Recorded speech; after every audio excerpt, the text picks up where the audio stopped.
Magandang umaga po. Ngayong araw po ito ay may nagpagawa po sa atin ng dalawang basuran or trash can.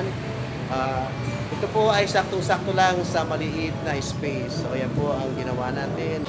So, una po natin ginawa, binalak po natin yung sabitan niya para ilagay po natin dun sa kanyang sabitan para may hawakan po para pag tinatapon po natin o nililipat. So, ayan po, i-welding po natin ngayon ang mga binalaktot nating sabitan at ilalagay natin sa kabilaan ng drum. So ayan, wine-welding na po natin siya.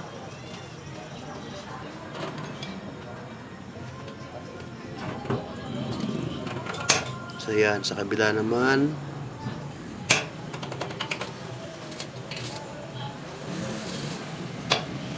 So ayan, malapit na po nating matapos. So ayan, sa isang side naman siya natin ilalagay.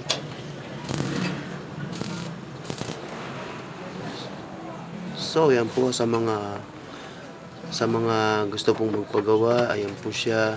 Pwede po natin siyang ilipat na kung saan at madali po siyang ilipat-lipat.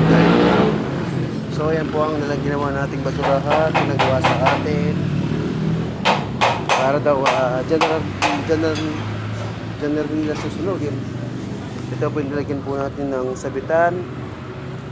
Yan. Nag-i-stack po yung tubig dito kaya nilagyan po natin ng butas doon. So yan.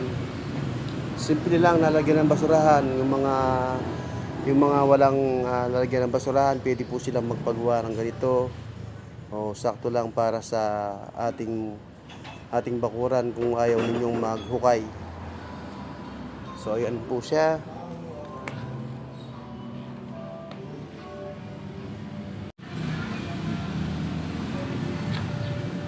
So ayan po, i-deliver na po natin ang ginawa nating trash can. Silakay na po natin dito sa